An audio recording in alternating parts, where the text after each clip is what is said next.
It's another huge week for those lucky KFC SuperCoaches with trades left in the bank. They're more valuable than ever. So let's look at who we want to be buying, selling and holding for round 19.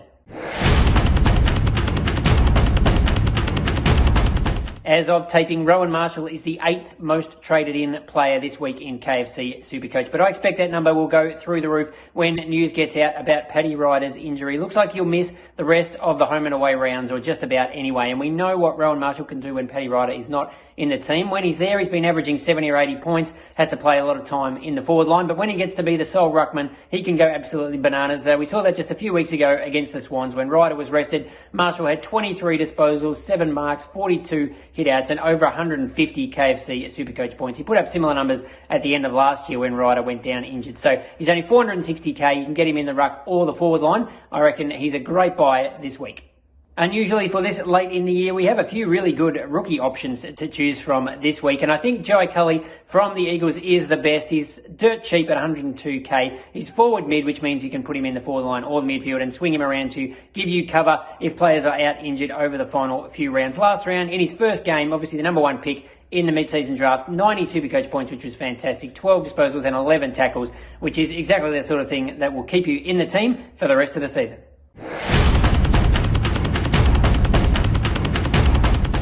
Who are we holding this week? Now, this is a bit controversial because he's the most traded out player, and I can understand why. Patrick CRIPPS has really worn out the patience of a lot of KFC SuperCoaches. It's 5 weeks since he scored 100. Those massive scores that we had at the start of the year seem an eternity ago, but I would just want to give him one more week because Mark Pitney is likely to return to the Carlton team this week. So he's back in the ruck. CRIPPS has been rucking part-time, which is taken away some of the real strength that he had roving the ball from the ruck and taking it out of those stoppages, which we saw earlier in the year. So I'd like to see how he goes with Pitney back in the team before pulling the trigger.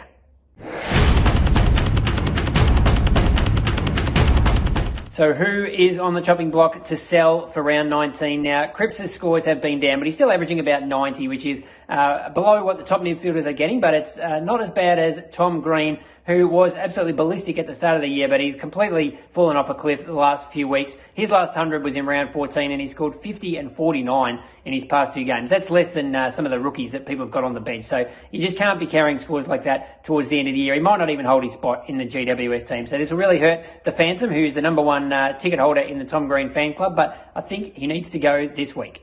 And the other player that I'm recommending selling is Malcolm Rosas from the Gold Coast Suns. Really, this is just a spot for any rookie that you've got who's got a bit of cash attached to their name. I've seen some people trading out a Brady Hoff type. I'd probably keep him if he's playing at least. We know Rosas is out for probably another week or two with a hamstring after his massive -8 score a couple of weeks ago when he got injured. But he's got 240k next to him. So if you could trade him to a Cully in the forward line, gives you a mid-forward player and 100 grand to play with, I reckon that's a no-brainer.